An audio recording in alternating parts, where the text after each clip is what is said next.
शिवसेना नेते आदरणीय संजय राऊत साहेब, अंबादाजी दानवे साहेब, अंकुशरावजी कदम साहेब,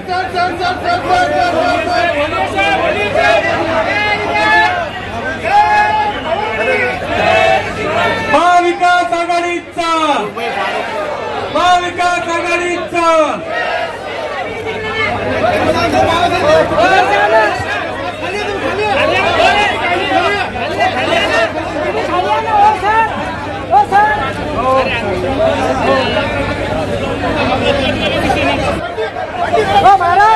तुम्हाला विनंती, कृपया आपण बसून घ्या ना, एका साईड लावा.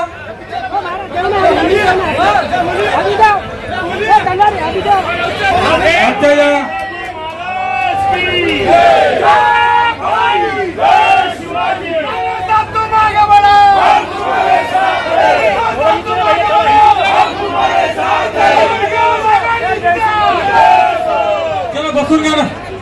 अरे ये इनका आ जाता ना मोबाइल, बस उनकी हेड कर लेना. अरे वो स्टेज पे से हटाओ ना.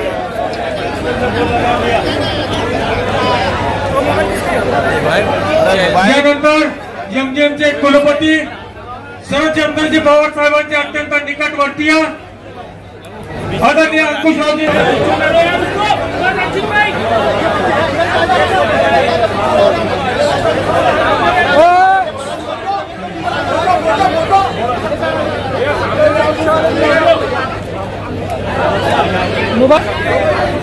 विरोधी पक्ष नेते माननीय अंबादाजी दानवे साहेबांचं स्वागत करण्याकरता मी अशोकजी पटवर्धन आणि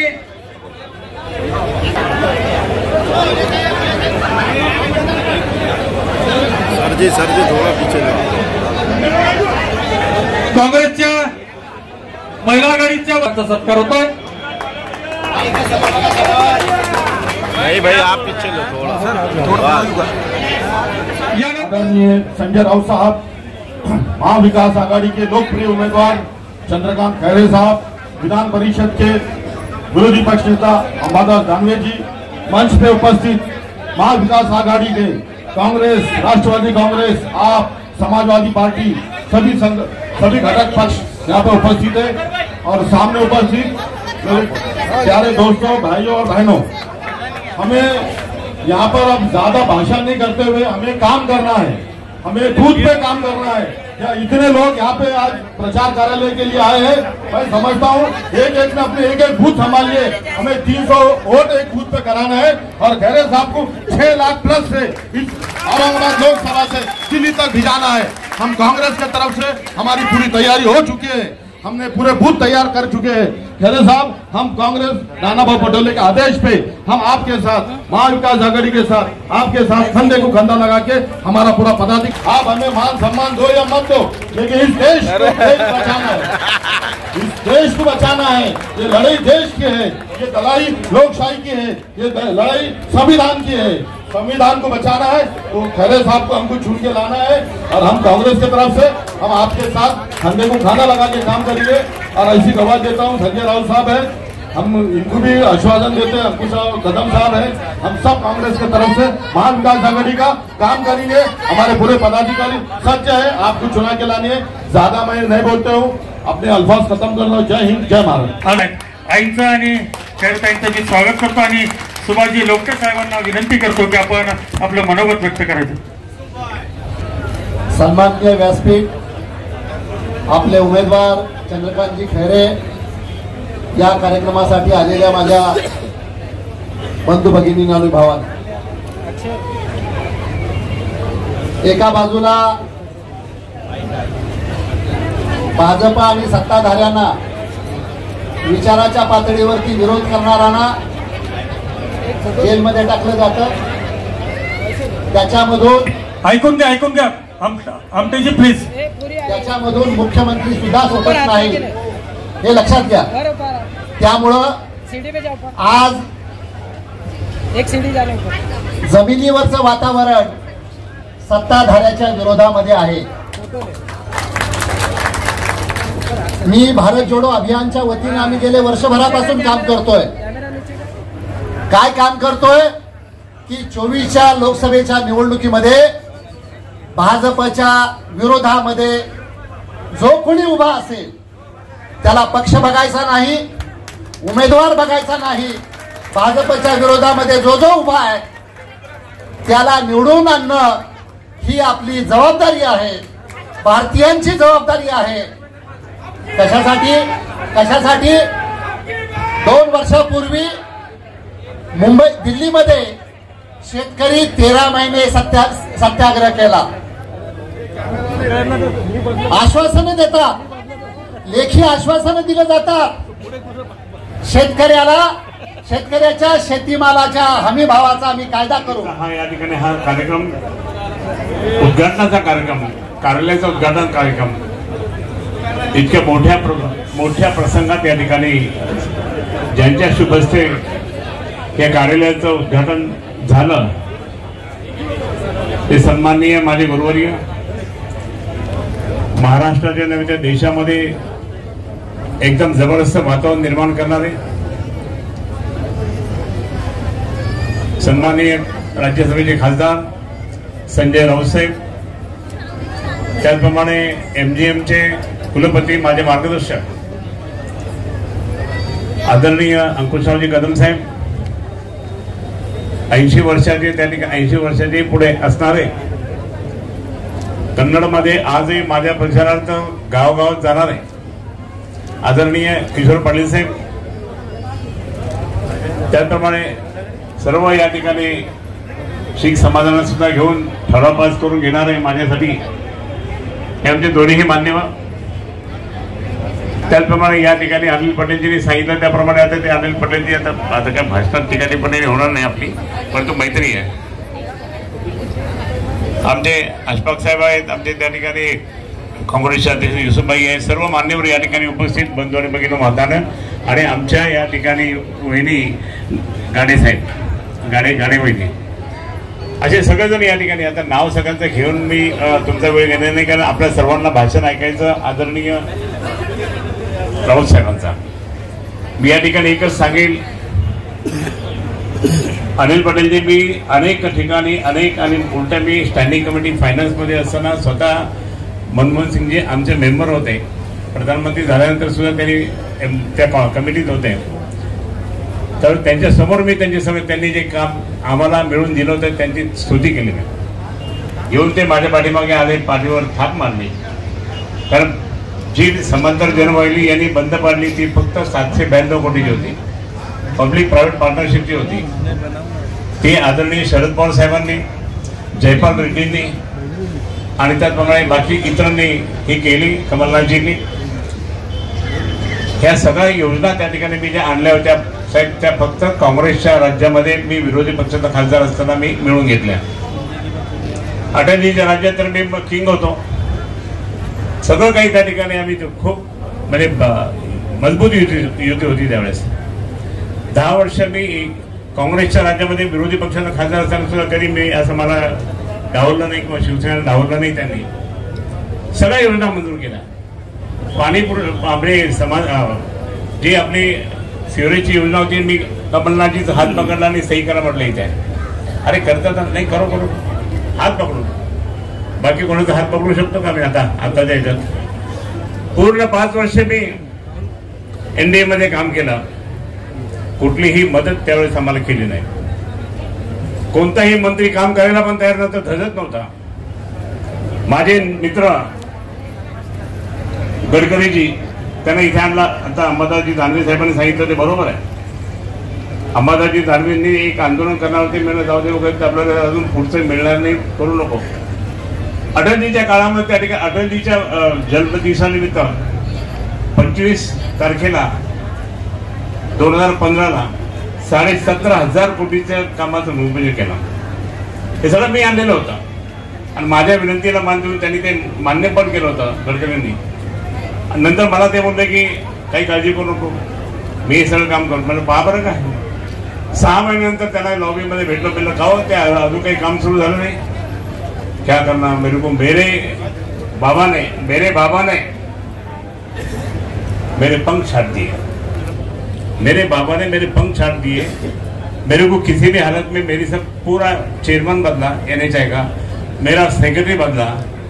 अरे म्हटलं बाबा आता आमचं तर नुकसान होईल ना, तुम्ही 17.5 कोटीचे सँक्शन केलं ना, आता आमचं कधी हा बीड बायपास, जालना रोड, बाकीचे इकडचे आमचं टनेल आम्ही आंदोलन केलं, 1 लाख लोकांच्या सह्या आम्ही दिल्या त्यांना, तरी पण ते होत नाही, टनेल होत नाही. पण बाकी तो रस्ता झाला आणि खूप केलं, परंतु त्या ठिकाणी त्यांना त्यांचे पंख छाटले.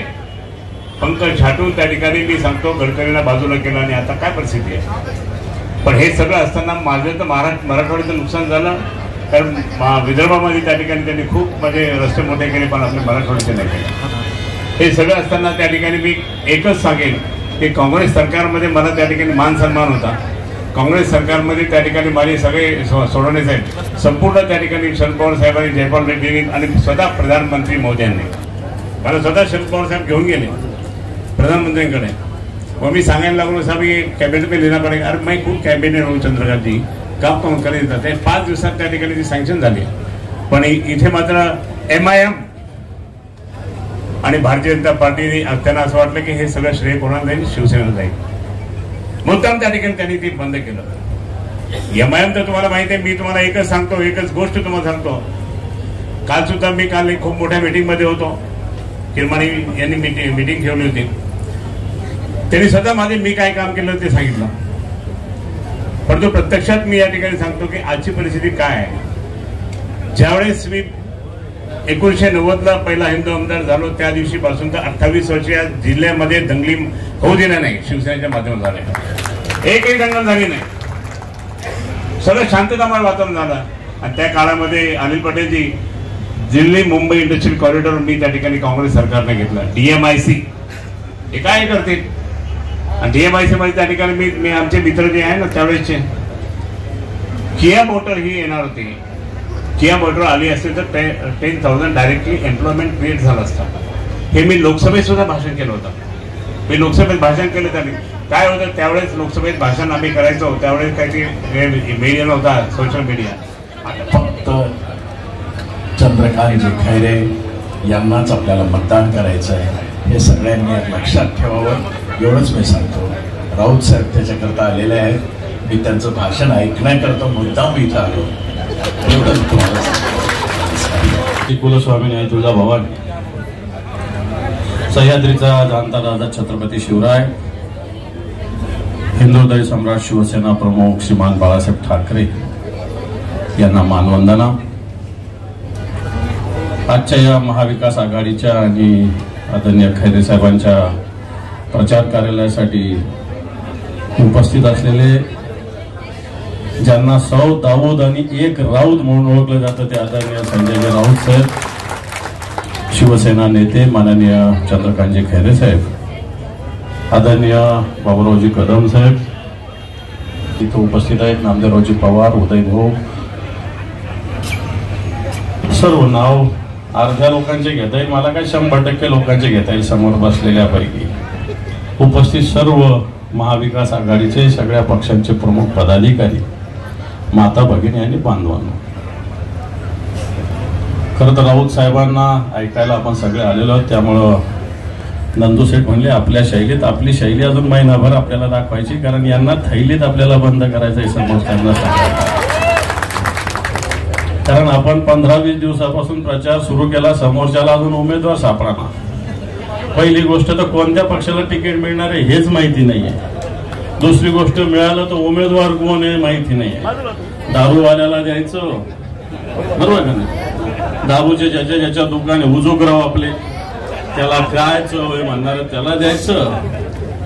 की पुन्हा डॉक्टर आपले तयार आहे भाजपचे, हे आपल्याला काही माहिती नाही. या डॉक्टर साहेब, डॉक्टर कल्याण कल्याणजी काळे साहेबांचं जोरदार टाळ्या वाजवून आपण स्वागत करू. काँग्रेसचे जिल्हाध्यक्ष आणि जालन्याचे उमेदवार खैरे साहेबांबरोबर संसदेत डॉक्टर कल्याण काळे सुद्धा जाणार आहे यावेळेस. आणि ज्यांना जरा बसा बसा डॉक्टर बसा.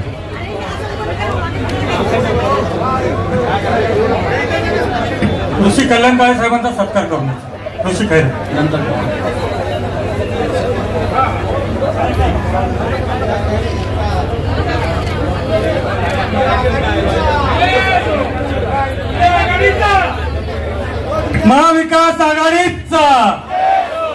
महाविकास आघाडीचा स्वागत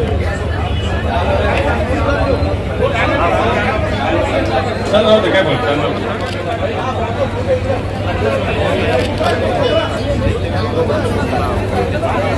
तो लढणार, जो पण लढणार तो पडणार, एवढं लक्षात ठेवा.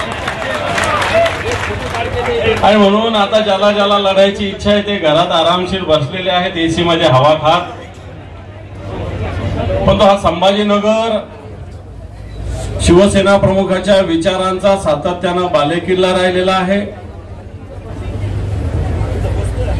आणि शिवसेनेसोबत आता अनिल पटेल साहेबांनी सांगितलं की तुम्हीच भारतीय जनता पार्टीला मोठं केलं. मला वाटतं ही शिवसेना आहे, ज्याला मोठं करता येतं त्याला छोटं सुद्धा करायला शिवसेनेला चांगलं जमतं.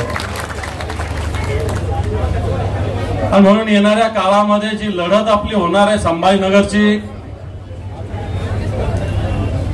मला असं वाटतं समोरच्याला उमेदवार भेटत नाहीये. आता तू तू तू लढ तू लढ तू लढ असं चालू आहे. मी लढतो कोणी म्हणत नाही, तू लढ चालू आहे. आणि याला कारणही तसे आहेत. उद्धवजींच्या सरकारच्या नंतर या संभाजीनगरामध्ये या गद्दारांचं राज्य आलं. उद्धवजींचं सरकार असताना या शहरासाठी तब्बल 2100 कोटी रुपये निधी आपण आणलेला होता. या 2100 कोटीमध्ये पिण्याच्या पाण्याची योजना उद्धवजीनं स्वतः उद्घाटन करून, स्वतः पाहणी करून, दररोज देखरेख ठेवून पाण्याच्या लाईनचं काम सुरू होतं. या शहरात वॉटर ट्रीटमेंट प्लांट केलं, या शहरात सिवरेज प्लांट केलं, या शहरात सफारी पार्कची सुरुवात झाली, या शहरात शिवसेना प्रमुखाचं स्मारक होतंय. या शहरात जवळपास 40,000 LED लाईट्स लावले गेले. या शहरातले रस्ते दुपदरीचे 4 पदरी झाले, अनेक उद्यानं विकसित झाले. आणि हे सगळं शिवसेनेनं केलेले लक्षात ठेवा. शिवसेनेचा महापौर असताना 2 दिवसाला 3 दिवसाला पाणी होतं. इथं नंदकुमार घोडेले, कलाताई ओझा महापौर राहिलेल्या. 2 दिवसाला 3 दिवसाला पाणी येत असताना हे हरामखोर लोक आक्रोश मोर्चा करत होते, आक्रोश मोर्चा. आता 8 दिवसाला आणि 9 दिवसाला पाणी येतं. यांचा आक्रोश, यांच्या डोक्यात यांचे हांडे आपल्याला घालावे लागणार आहे, लक्षात ठेवा. कारण की समांतर जलवाणी त्याच खैरे साहेबांच्या प्रयत्नानं मनमोहन सिंग पंतप्रधान असताना, खरं तर काँग्रेसला श्रेय घेता येत नाही बऱ्याच कामाचं, खरंच घेता येत नाही काँग्रेसला, खरंच घेता येत नाही. खूप केलंय काँग्रेसवाल्यांनी, पण बोलतच नाही लोक. म्हणजे सोलापूर धुळे रस्ते मला आठवतं, मी खैरे साहेबांबरोबर जात होतो. मणिशंकर अय्यर, ऑस्कर फर्नांडिस त्यावेळेस मंत्री होते, त्यांच्याकडे जात होतो. तेव्हा सोलापूर आणि धुळे मंजूर झालाय. तुम्ही बोलतच नाही काँग्रेसचे लोक. त्याचा 2च खासदार आहे. इतकं बोलवतो की सगळ्यांना सांगतो की मैं खूप बहुत भाषण किया, मैं ऐसा किया वैसा किया, लोकांना फसवतो तो. पण इतकं मी या ठिकाणी एकच सांगेन, त्या किया मोटरच्या वेळेस मी स्वतः मुख्यमंत्री त्यावेळेस त्यांना सांगितलं, साहेब तुम्ही जा तिथे. स्वतः त्या ठिकाणी जर चंद्रबाबू नायडू जात असेल तर तुम्ही का जात नाही? आपल्या इथं जागा आहे, सगळं काही आहे साहेब. 10,000 एम्प्लॉयमेंट क्रिएट होईल आपल्या या संभाजीनगर शहरामध्ये. तुम्ही या, हे करा, मदत करा. हो जातो. पण त्यांनी मदत कशाने केली? बुट्टी बोरीला त्या ठिकाणी तो कारखाना आणायचा होता. ते मॅनेजमेंट म्हटलं नाही, वहां आपको इन्फ्रास्ट्रक्चर नाही, हम कुछ नाही कर सकते. सांगायचा मुद्दा की आपल्या मराठवाड्यासाठी यांनी काय केलं. मला म्हणतात की क्या किया, तुम्ही काय केलं. आणि म्हणून या ठिकाणी मी आपल्याला सांगतो की आपण आज आपलं खरोखर तुम्हाला सांगतो, महाविकास आघाडीचं नेतृत्व राहुल गांधीजी त्याचप्रमाणे बाकी सर्व नेते करतील. परंतु माननीय उद्धवजी ठाकरे साहेबांनी जे मजबूत नाही साथ दिली, शरद पवारांनी जी साथ दिली, त्यामुळे ही महाविकास आघाडी जबरदस्तपणे पुढे चालली. आज मी या ठिकाणी सांगतो की महाविकास आघाडीच्या माध्यमाद्वारे आज राऊत साहेबांनी माझं तिकीट जवळपास 6 महिन्यापूर्वी डिक्लेअर केलं होतं गुलमंडीवर. पण त्याचा भरपूर पाठिंबा ठेवला त्यांनी. असं नाही की अंबादास दानवेला नाही म्हणून, तसं नाही. परंतु जे काही मला त्या ठिकाणी पूर्ण काम, हे जे अपूर्ण काम या दोघांनीही, राज्यसभेच्या खासदारांनी, लोकसभेच्या खासदारांनी काही केलं नाही. ते आता मला काम करायचं आहे, पुढचं काम करायचं आहे. आणि म्हणून मला या ठिकाणी सांगायचं की आज अंबादास दानवे माझ्यासोबत आहे. मी खरोखर धन्यपणा म्हणून आम्ही एकमेकाला पेढे खवरले आणि यशस्वी केलं. माननीय उद्धवजींनी त्या ठिकाणी आम्हाला सांगितलं, बाबा तुम्ही दोघं आनंदात. आणि साहेब तुम्हाला मी शब्द देतो की आम्ही दोघांनी मिळून त्या ठिकाणी हा गड आम्ही कायम ठेवणार. आपल्या शिवसेना माननीय उद्धवजी बाळासाहेब ठाकरे यांच्या नावाचा, कारण बाळासाहेबाचा गड आहे. मग इतकं असताना सुद्धा मी आपल्याला शब्द देतो, कारण तुम्हाला शब्द माझे गुरु आहेत, तुम्ही शब्द द्यावा लागेल. कुठेही काही अडचण नाही साहेब. काँग्रेसचे सगळे कार्यकर्त्यांच्या बरोबर बऱ्याच मिटिंग झाल्या, मुस्लिम समाजाच्या कार्यकर्त्यांबरोबर मिटिंग झाल्या, राष्ट्रवादी काँग्रेसच्या सगळ्या मिटिंग झाल्या, आमच्या लोमटे साहेबांची मिटिंग झाली. त्याचप्रमाणे आमचे सगळे बाकीचे म्हणजे जितके पण आमचे विविध पक्षाचे आमचे आणि आपण ऐकतो आजच कोणीतरी म्हणाल आपल्यापैकी जे तिथे गेले आहेत मोदी अवतारी पुरुष आहेत. आधी ते विष्णूचे अवतार होते, मग प्रभू श्रीरामाला हात बोट धरून ते श्रीरामाच्या मंदिरात त्या अयोध्येत घेऊन गेले, मग ते कृष्णाचे अवतार झाले. अरे इतका मोठा अवतार आहे, तर या देशामध्ये 27 कोटी बेरोजगार का, त्यांना नोकऱ्या का देत नाही अवतारी पुरुष? हा अवतारी पुरुष त्याच्या 10 वर्षाच्या काळामध्ये 27,000 शेतकऱ्यांना आत्महत्या केल्या. त्या आत्महत्या हा अवतारी पुरुष का थांबवू शकला? करोना काळामध्ये गंगेमध्ये शेकडो हजारो प्रेत वाहत होती आणि हा थाळ्या वाजवा सांगत होता अवतारी पुरुष. या अवतारी पुरुषानं सुदर्शन चक्र फिरवून हे सगळं हा हाहाकार, हा विध्वंस का थांबवला नाही? का थांबवला नाही अवतारी पुरुष? तेव्हा मित्रांनो, हे ढोंगे आणि भंपक लोकांचं सरकार, माननीय उद्धव ठाकरे जे सांगतात, हा भारतीय जनता पक्ष भाडखाऊ लोकांचा पक्ष, हा भाडोत्री लोकांचा पक्ष आहे. या पक्षामधले 70% लोक हे भाडोत्री आहेत. आणि जो विरोधात बोलायचं त्याला अटक करा. मलाही अटक केली. काय उखाडली माहिती? काय उखाडली? आम्ही गेलो जेलमध्ये, आम्ही गेलो हे असं भगवा फिरवत गेलो आणि भाऊ गेले, हेमंत सोरेन गेले. पण हा देश कधीही कोणत्याही हुकुमशहापुढे झुकला नाही. लक्षात घ्या, या जगामध्ये हुकुमशहाचा अंत हा अत्यंत वाईट झाला. एकतर त्याला रस्त्यावर लोकांनी तुडवून मारलं किंवा त्याला आत्महत्या करावी लागली. हा हुकुमशाहीचा इतिहास या देशामध्ये सुद्धा आपल्याला दिसल्याशिवाय राहणार नाही, पुनरावृत्ती झाल्याशिवाय राहणार. हे ईव्हीएमचं वगैरे तुम्ही काय भीती बाळगू नका. लोकांना मनात फार ती भीती आहे, ती काढून टाका. मतदान वाढवा, 10% मतदान वाढवा. 10% मतदान आपण वाढवलं की ईव्हीएमचा घोटाळा आपोआप नसतो. हा आमचा रिसर्च आहे. साधारण 5 ते 6% मशीन्स आणि ते यंत्रणा ते मॅनेज करतात. 5% मतं वाढतात. आपण 10% मतं आपली वाढवायला पाहिजे. आपली 10% मतं वाढवा. तुम्ही पहा, हा मोदी आणि त्याचा पक्ष ग्रामपंचायतीला पण निवडून देऊ शकत नाही. हा आत्मविश्वास आपण लोकांमध्ये दिला पाहिजे. आणि मला खात्री आहे, संभाजीनगरमध्ये जे मराठवाड्याचं हृदय आहे, नाक आहे, इथे आपण हा विजय प्राप्त करू. आणि मराठवाडा संपूर्ण मला महाविकास आघाडीच्या बाबतीत सकारात्मक दिसतो. मग अशी कल्याण काळे आली. कल्याण काळ्यांच्या मागे आपण सगळे ठामपणे उभे राहिलो तर रावसाहेब दानवे परत दिल्ली पाहणार नाही.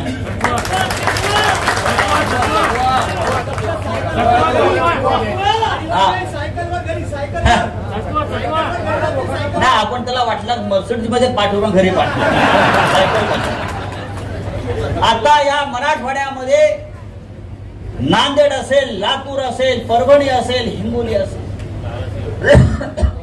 जालना, संभाजीनगर, प्रत्येक ठिकाणी महाविकास आघाडीचीच हवा आहे. उद्धव ठाकरे, माननीय शरद पवार साहेब, राहुल गांधी ज्यांचं नेतृत्व लोकांना हवं आहे. हुकुमशाही नको आहे. लोकांना संविधान वाचवायचं आहे. डॉक्टर बाबासाहेब आंबेडकरांनी एक सुंदर घटना, राज्य घटना, संविधान आपल्याला दिलं. ते आपल्याला त्याचं रक्षण करायचं आणि ती जबाबदारी संभाजीनगरच्या जनतेवर, या मराठवाड्यावर जास्त आहे. कारण निजामाशी लढून त्या निजामाला बाहेर काढणारा हा मराठवाडा आहे, हे आपल्याला विसरता येणार नाही. आणि मित्रांनो, आणि आपल्या आई इथे बसलेल्या आहेत, आपले मातूस, आपले वडील स्वातंत्र्य सैनिक होते. हे संस्कार आहे. संस्काराची भाषा मोदी करू शकतात. त्यांचं कोण? आईला भेटायला जायचे 4 कॅमेरे, हा आमचा संस्कार आहे. एक कॅमेरा इथे, एक कॅमेरा तिथे. आईना भेटायला गेलाय ना तू. बँकेच्या रांगेत आईला उभं करतात. आईला काहीतरी घात द्यायचा आणि ते भरवायला सांगायचं. देशातला कोणत्या प्रधानमंत्र्यांनी नौटंकी केली नव्हती. ही नौटंकी आता बंद. या देशामध्ये नौटंकी चालणार नाही. या देशामध्ये आता रामराज्यच येणार. ते रामराज्य आपण आणणार, मोदीचं रामराज्य नाही. अब लढाई होगी और जीतेंगे हम. कधी, कुठेही, कुठल्याही मैदानात. जय हिंद, जय महाराष्ट्र.